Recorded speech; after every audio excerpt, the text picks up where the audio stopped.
Hello guys, सभी को good morning. स्वागत है आप लोग का प्रीपोजिशन पार्ट 3 ब्लॉग में।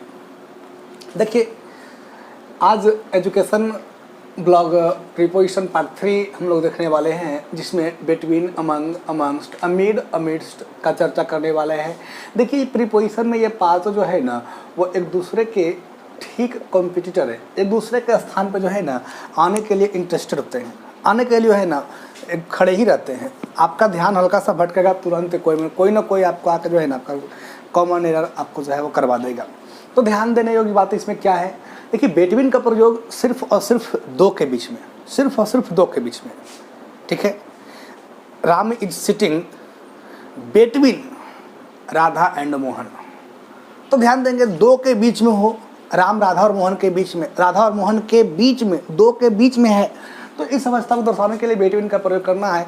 और ये दो से अधिक के बीच में, विद्यार्थियों के बीच में शिक्षक भाषण दे रहे हैं। अच्छा, शिक्षक का भाषण देने काम नहीं होता, लेक्चर देने काम होता है। तो ध्यान दोगे, विद्यार्थियों के बीच में शिक्षक जो है वो अपने टॉपिक पे लेक्चर दे रहे हैं। विद्यार्थियों के बीच में, तो विद्यार्थी का मतलब ऑटोमेटिक है, प्लुरल है, और वो दो से अधिक हो गया है। तो ध्यान देंगे, दो के बीच में है तो बिटवीन, और दो से अधिक के बीच में है तो अमंग का प्रयोग करना है। अमीड, तो अमीड का प्रयोग दो या दो से अधिक का से मतलब नहीं है। अमीड का प्रयोग तब करेंगे जब कोई कहीं पे स्थापित है, ठीक है ना, दो हो चाहे दो से अधिक हो, मतलब नहीं है। जैसे मेरे मोहल्ला के बीच में, मेरे गांव के बीच में एक मंदिर है, मेरे मोहल्ले के बीच में एक मंदिर है, मेरे गांव के बीच में एक मंदिर है, तो गांव के बीच में मंदिर है, वो मंदिर वहाँ पे स्थापित है, हिल डुल नहीं सकता है, वहीं पे फिक्स हो गया है। तो इस अवस्था को दर्शाने के लिए आप अमिड का प्रयोग कर सकते हैं। There is a temple, between और अमंग यहाँ पे गलत हो जाएगा। अगर आप करते हैं there is a temple between my village among my village, गलत हो जाएगा। यहाँ पे चलेगा आपका अमिड माई विलेज। ध्यान देंगे, अमीड और अमीड्स में अंतर देखते हैं। There is a temple dot dot my village, और यहीं पे एक देखते हैं there is a temple dot dot our village. Temple जो है वो फिक्स है, हिल डुल नहीं सकता है, ठीक है। तो इस अवस्था को दर्शाने के लिए आप अमीड और अमीड्स, तब दोनों में अंतर क्या है देख सकते हैं। अमीड का प्रयोग कब करेंगे और अमीड्स का प्रयोग कब करेंगे, तो जिस शब्द के पहले अमीड या अमीड्स लगने वाला है, अगर वह शब्द वॉवेल से शुरू होगा तो आपको अमीड्स लगा देना है, और अगर वह शब्द कॉन्सोनेंट से शुरू होगा तो अमीड लगाना है। जहाँ जहाँ पे अमीड आता है ना, वहीं पे अमीड्स आएगा। यदि वह शब्द वॉवेल से शुरू हो रहा है, जिसके पहले या रहा है ना, वो यदि वॉवेल से शुरू हो रहा है तो अमीड्स लगाना है, वो यदि कॉन्सोनेंट से शुरू हो रहा है तो फिर अमीड लगाना। यही कंडीशंस आपका अमंग में भी है। The teacher is teaching, the teacher is teaching dot dot students. और यहाँ पे हम लोग खुद देख लेते हैं, अपने आप को ही बनाते हैं object. The teacher is teaching dot dot us, okay. तो स्टूडेंट्स के बीच में पढ़ा रहे हैं, और अगले सेंटेंस तो करें कि हमारे बीच में पढ़ा रहे हैं, तो हमारे बीच में आपका जो शुरू हो रहा है ये वॉवेल है, वॉवेल से शुरू होगा, आपको अमंगस्ट देना है, कॉन्सोनेंट से शुरू होगा, आपको अमंग देना है। तो दो के बीच में बिटवीन, दो से अधिक के बीच में अमंग, यदि कोई कहीं पे स्थापित है, फिक्स है, हिल डुल नहीं सकता है, तो इसके लिए अमीड। और जहाँ जहाँ पे अमीड आता है वहीं पे अमीड्स भी आ सकता है, यदि इसके बाद, यानी अमीड्स के बाद कोई वॉवेल से शुरू होने वाला शब्द रहे। जहाँ पे देख रहे हैं और विलेज वॉवेल है, तो कोई वॉवेल से शुरू होने वाला शब्द रहे तो अमीड्स। और वही अमंग और अमंग्स्ट का भी कंडीशंस है। यदि कॉन्सोनेंट से शुरू हो रहा है तो आपको अमंग लगा देना है। दो से अधिक के बीच में है और कॉन्सोनेंट से शुरू हो रहा है, जिसके पहले ये आने वाला है, वो यदि कॉन्सोनेंट से शुरू हो रहा है अमंग, यदि वॉवेल से शुरू हो रहा है तो अमंग्स्ट का प्रयोग करेंगे। देखिए, ये तो नॉर्मल हो गया, ठीक है, लेकिन इसमें रहस्य क्या है? इसमें रहस्य ये है कि यदि, जहाँ पे आप देख रहे हैं ना, बिटवीन और अमंग में क्या अंतर है? तो दो के बीच में है तो बिटवीन, और दो से अधिक के बीच में है तो अमंग का प्रयोग करेंगे, ठीक है ना। लेकिन यहीं पे थोड़ा सा रहस्य यह है कि हम दो से अधिक के बीच में बिटवीन और दो के बीच में भी अमंग का प्रयोग कर सकते हैं। इसी का नाम है प्रीपोजिशन। दिमाग घुमाने वाला है टॉपिक, तो ध्यान दोगे। नॉर्मल रूल से है कि दो के बीच में बिटवीन और दो से अधिक के बीच में अमंग। लेकिन यदि बात मैत्रीपूर्ण किया जा रहा है, यदि बात दोस्ती का किया जा रहा है, तो ध्यान देंगे दो से अधिक के बीच में, यदि दोस्ती को दर्शाना है तो दो से अधिक के बीच में आप बिटवीन लगा सकते हो। नहीं बोल सकते हैं there is friendship dot dot G20। अब यहाँ पे ध्यान दोगे G20 कंट्रीज में 20 देश आ गया है। अब यहाँ बहुत सा दोस्त ऐसे कर सकते हैं there is friendship among G20, गलत हो जाएगा, क्योंकि यहाँ पे G20 जो 20 देश है, 20 देश का जो है ना वो आपस में मैत्रीपूर्ण संबंध को दर्शाने की बात किया जा रहा है। अब उधर मैत्रीपूर्ण संबंध है कि नहीं है उससे मतलब नहीं है, लेकिन सेंटेंस में वही चीज़ कहा जा रहा है, देयर इज फ्रेंडशिप। तो ध्यान देंगे दो से अधिक के बीच में यदि दोस्ती या मैत्रीपूर्ण संबंध की बात किया जा रहा है तो आपको बिटवीन लगा देना है, गलत होगा among. There is friendship between G20 countries. Among, तो अमंग का प्रयोग दो के बीच में भी किया जा सकता है, लेकिन कब? तो ध्यान देंगे अमंग का प्रयोग दो के बीच में तब करना है जब आपस में एकदम बहुत ज़्यादा जानी दुश्मन को दर्शाना हो, ठीक है ना, एकदम कटुता दुश्मनी दर्शाना हो। जैसे there is enmity dot dot Pakistan and India. Pakistan और इंडिया के बीच में जो है ना दुश्मनी है, शत्रुता है। तो इस अवस्था में दर्शाने के दो ही कंट्री है, पाकिस्तान और इंडिया, दो कंट्री है सिर्फ। तो इस अवस्था में बहुत सा लोग जो है ना वो बिटवीन लगा लेगा, नहीं, गलत हो जाएगा आपका। यहाँ पे एनिमिटी यानी शत्रुता को दर्शा रहे हैं, इसीलिए बिटवीन नहीं चलेगा, आपका अमंग चलेगा। तो उम्मीद करते हैं कि बिटवीन का जो 5 प्रयोग हम लोग देखने वाले हैं, देख चुके हैं, सॉरी, तो 5 समझ में आ रहा होगा। एक बार फिर से दोहरा देते हैं। दो के बीच में है तो बिटवीन, दो से अधिक के बीच में है तो अमंग, जब कोई किसी के बीच में स्थापित है तो अमीड। जहाँ जहाँ पे अमीड या अमंग आ रहा है वहीं पर अमंगस्ट या अमिडस्ट भी आता है, यदि इसके बाद आने वाला शब्द वॉवेल से शुरू हो रहा हो।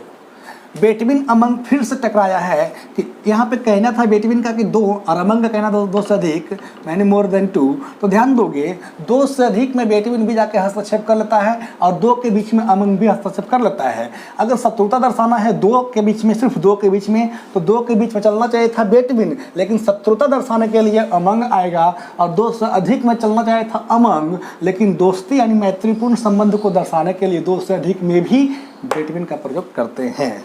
तो यही आपका बिटवीन अमंग अमिड्स टोटल जितना भी प्रीपोजिशन में इसका सॉल्यूशन था, जो कि आपको हम दे चुके हैं।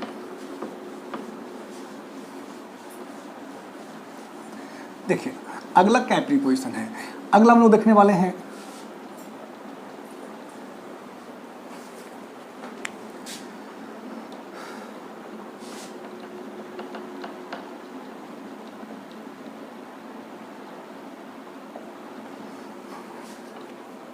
On above over.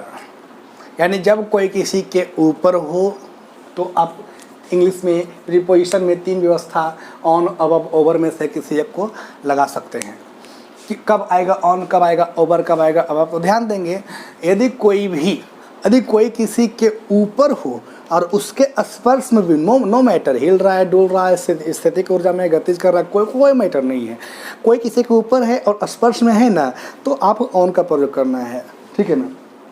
अगर ऊपर है लेकिन स्पर्श में नहीं है तो अबव। यानी अपनी भाषा समझ लीजिए, तो कोई किसी के ऊपर है और सट्टल है तो ऑन, हट्टल है तो अबव, ठीक है। तो ध्यान दोगे आप कुर्सी पे बैठे हुए हैं, कुर्सी के ऊपर हैं आप, ठीक है, कुर्सी में आप टच भी हुआ है, स्पर्श में भी हैं। तो ध्यान दोगे यदि कोई किसी के ऊपर हो और उसके स्पर्श में हो तो ऑन का प्रयोग करेंगे। टोपी मेरे माथे के ऊपर है, माथे के ऊपर भी है और स्पर्श में भी है, तो the cap is on the my head, नहीं करना होगा अबव या ओवर, गलत हो जाएगा। तो कोई किसी के ऊपर है और उसके स्पर्श में है तो ऑन, और स्पर्श में नहीं है तो अबव। टोपी मेरे माथे के ऊपर है तो ऑन वाला स्थिति है, लेकिन पंखा मेरे माथे के ऊपर है, पंखा मेरे माथे के ऊपर तो है लेकिन टच तो नहीं किया हुआ है, तो इस अवस्था को दर्शाने के लिए आप अवयव का प्रयोग कीजिएगा। ओके, ओवर, तो ओवर भी वही है। यदि कोई किसी के ऊपर हो और स्पर्श में नहीं हो, लेकिन कम से कम दो दिशा से उसको छेका हुआ भी है, घेरा हुआ भी है। जैसे पंखा मेरे माथे के ऊपर है तो यहाँ पे अवयव चलेगा, लेकिन छत मेरे माथे के ऊपर है तो अब यहाँ पे अवयव नहीं चलेगा, क्योंकि छत स्पर्श भी नहीं है और कम से कम कहता है दो दिशा, तो यहाँ पे तो चारों दिशा से घिरा हुआ है छत हमें, ठीक है ना। ओवर का प्रयोग करेंगे। आप लोग सुनते होंगे अगर कहीं पे पुल बनता है ऊपर से चलने वाला तो उसको बोला जाता है ओवर ब्रिज। ओवर ब्रिज क्यों?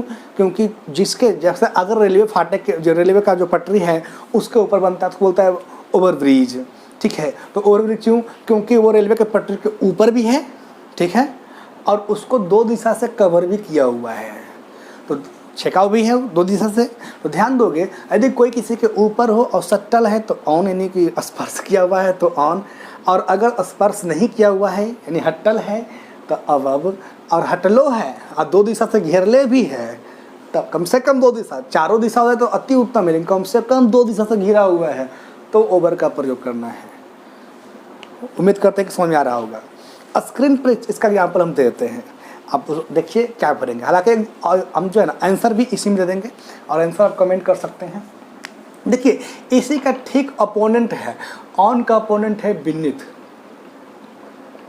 अबव का अपोनेंट है बिलो, और ओवर का अपोनेंट है अंडर। इसका मतलब होता है नीचे।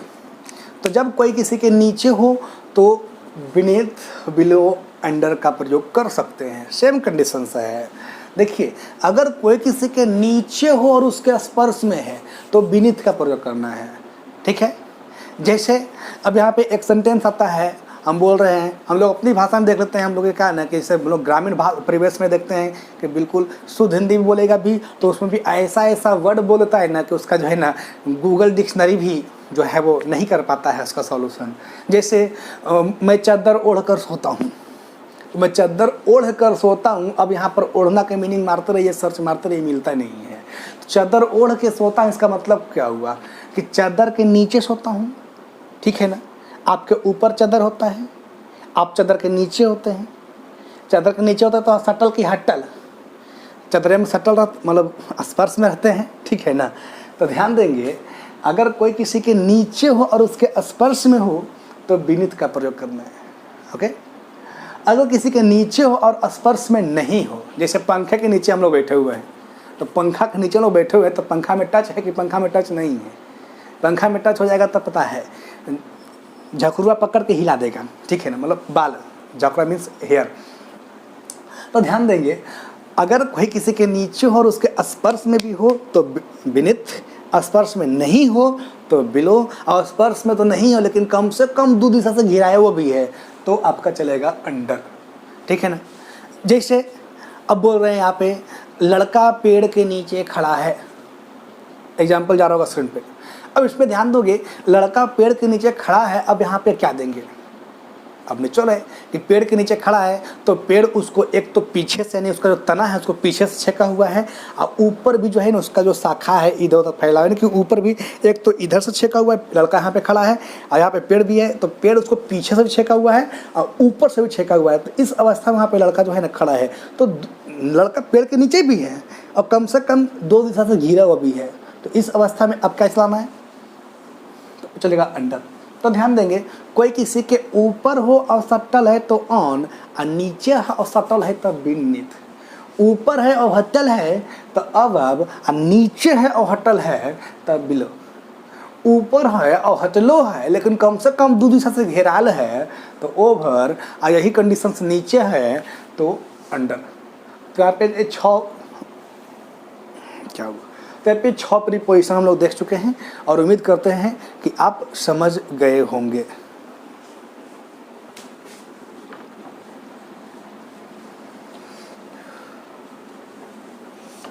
चलिए हम लोग आगे देखने वाले हैं। जब ऊपर की ही बात हो रहा था, ऊपर नीचे का ही, तो ध्यान देंगे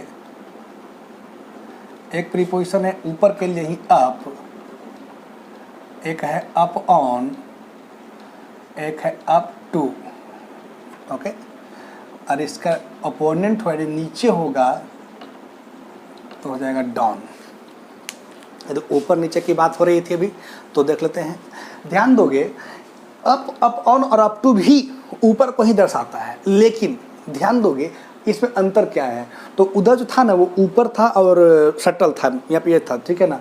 यहाँ पे अप का मतलब, तो अप जो है ना ये सटल और हटल को नहीं दर्शाता है, ठीक है।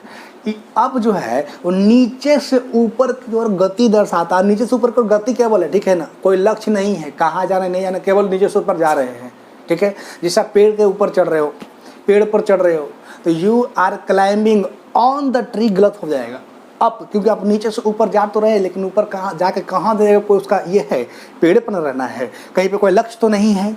तो ध्यान दोगे नीचे से ऊपर की ओर गया अप, नीचे से ऊपर की ओर गया अप, और अभी हम लोग पढ़े ऑन, यानी कि किसी के ऊपर है और स्पर्श में भी है, तो ऑन यहाँ पे तोड़ दो। अप का मतलब नीचे से ऊपर की ओर जाना, ठीक है, और ऑन का मतलब किसी के ऊपर रखा जाना। तो नीचे से ऊपर की ओर जाकर कहीं पर रखा जाए, नीचे से ऊपर की ओर जाकर कहीं पर रखा जाए, तो इस अवस्था को दर्शाने के लिए अप, नीचे से ऊपर की ओर गया अप, आप कहीं पर रखा गया ऑन, तो दोनों मिलकर बन गया अप ऑन।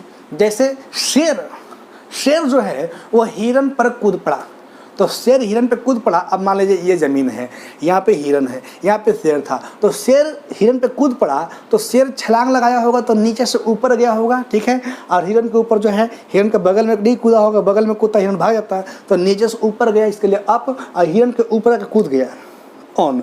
तो नीचे से ऊपर की ओर जाने के लिए अप और हिरन पे कूदने के लिए ऑन, तो दोनों को मिला दिया जाए तो यहाँ बन गया आपका अप ऑन। अप टू, तो अभी प्रीपोजिशन का फर्स्ट पार्ट में ही टू को बताए थे, टू और टूवर्ड्स, मतलब टू जो है ना वो लक्ष्य प्राप्त करने वाली गति को दर्शाता है, गति को दर्शाता है, लक्ष्य को प्राप्त कर देना है। पटना जा रहे हैं तो गोइंग टू पटना, मतलब पटना ही जाएंगे, लक्ष्य प्राप्त करना है। और लक्ष्य के दिशा में जा रहे हैं तो फिर टूवर्ड्स आता था, याद होगा, प्रीपोजिशन पार्ट 1 में पढ़ाए हैं। पटना की तरफ जा रहे हैं मतलब लक्ष्य के दिशा में जा रहे हैं, लक्ष्य प्राप्त नहीं करना है हमें, हो सकता है उसके पहले रुक जाए, हो सकता है हम आगे बढ़ जाए, उसके पहले कट जाए, तो कोई मतलब नहीं है, ठीक है ना। तो टू का मतलब होता है कि जा करके लक्ष्य प्राप्त कर लेंगे, और टूवर्ड्स का मतलब होता है कि जा करके उसके जो लक्ष्य है ना उसके दिशा की ओर जाएंगे, लेकिन लक्ष्य प्राप्ति नहीं करेंगे। तो ध्यान देंगे, अप का मतलब होता है नीचे से ऊपर की ओर जा रहा है जिसका कोई लक्ष्य नहीं है, और टू का मतलब है कि लक्ष्य प्राप्त कर लेना है। अप का मतलब नीचे से ऊपर की ओर जाना, और टू का मतलब लक्ष्य प्राप्त कर लेना। तो अप टू का मतलब नीचे से ऊपर की ओर गया और जाकर लक्ष्य को प्राप्त कर लिया, तो इस अवस्था को दर्शाने के लिए अप टू का प्रयोग करते हैं। मान लिया जाए आपका क्लासरूम पहले फ्लोर पे है या सेकेंड फ्लोर पे है, ठीक है ना, तो बोलते हैं कहाँ जा रहे हैं, तो क्लासरूम किधर है, तो अप टू थर्ड फ्लोर, ठीक है। अप टू थर्ड फ्लोर क्यों बोले पता है, क्योंकि नीचे से ऊपर की ओर जाएंगे थर्ड फ्लोर, तो नीचे से ऊपर की ओर, जब तक आप सीढ़ी पर हैं तब तक अप लगाना है, सीढ़ी पर जब तक है, नीचे से ऊपर क्यों गए, सीढ़ी पर हैं अप, और सीढ़ी खत्म हुआ तो आप क्लासरूम जाके इन कर गए, तो नीचे से ऊपर की ओर गए अप, और सीढ़ी खत्म हुआ तो क्लासरूम जाके इन कर गए, यानी कि आप जो लक्ष्य है वहाँ पे आप जाकर बैठ गए। तो यहाँ से यहाँ पर जाने के लिए टू, और नीचे से ऊपर को आने के लिए अप, तो दोनों को मिला के बन गया आपका अप टू। तो अप का मतलब लक्ष्यहीन लेकिन नीचे से ऊपर की ओर गति को दर्शाता है। अप ऑन मतलब नीचे से ऊपर की ओर जाकर कहीं पर रखा गया, तो इस अवस्था को अप ऑन। और अप टू मतलब नीचे से ऊपर की ओर गया और जाकर लक्ष्य को प्राप्त कर लिया, तो इस अवस्था को अप टू दर्शाता है। तो ध्यान देंगे, नीचे से ऊपर की ओर जाने के लिए तो 3 व्यवस्था है, लेकिन ऊपर से नीचे आएंगे तो बताइए कोई और व्यवस्था है, केवल डाउन है।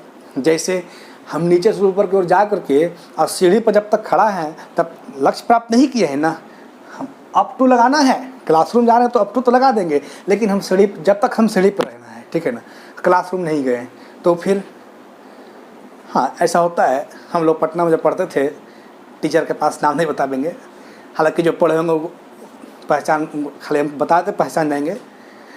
बड मीनिंग का कॉपी अगर वो पर्चा जो है फट गया तो नीचे से ऊपर तो जाते थे, लेकिन क्लासरूम में एंट्री नहीं लेते थे, खिड़किए पर बैठ के सुनना पड़ता था, ठीक है ना। तो ध्यान देंगे, तो नीचे से ऊपर की ओर गया लेकिन सीढ़ी पर ही बैठ गया है, तो ये इस अवस्था में अप ही रहेगा, ठीक है। क्लासरूम में एंट्री कर लिए हैं तब टू, लेकिन नीचे से ऊपर की ओर जाएंगे तो अपना मर्जी है कि हम अपने लक्ष्य प्राप्त करें या न करें। लेकिन ऊपर से अगर आप तीसरी मंजिल पर से कूदते हैं और बोलते हैं कि हमको लक्ष्य प्राप्त नहीं करना है, हमको पहले के पर रुका दीजिएगा, पहला मंजिल पर रुका दीजिएगा, दूसरे पर रुका दीजिएगा, तो बताइए कूदने के बाद गुरुत्वाकर्षण बल जो है पृथ्वी का वो दूसरा तीसरा फ्लोर पर रुकने देगा? सीधे आपका लक्ष्य प्राप्त करवा देगा। ठीक है ना? तो समझ रहे हैं? तो ऊपर से नीचे से ऊपर जाने के लिए 3 व्यवस्था है, लेकिन ऊपर से नीचे आने के लिए सिर्फ एक ही व्यवस्था है, डाउन। अब जरूरी नहीं है कि एकदम तीसरे मंजिल पर से नीचे आने के लिए। अब ये ज़मीन है, यहाँ से भी गिरता है तो डाउन।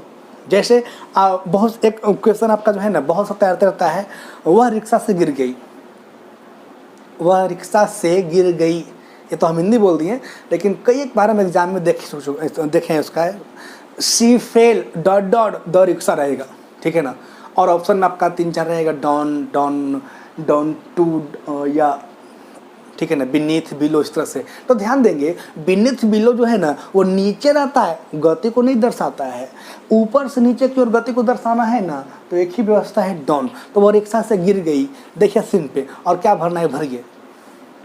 चलिए हो गया, भर लिए। चलिए धन्यवाद, आज के लिए इतना ही, मिलते हैं अगले वीडियो में। धन्यवाद।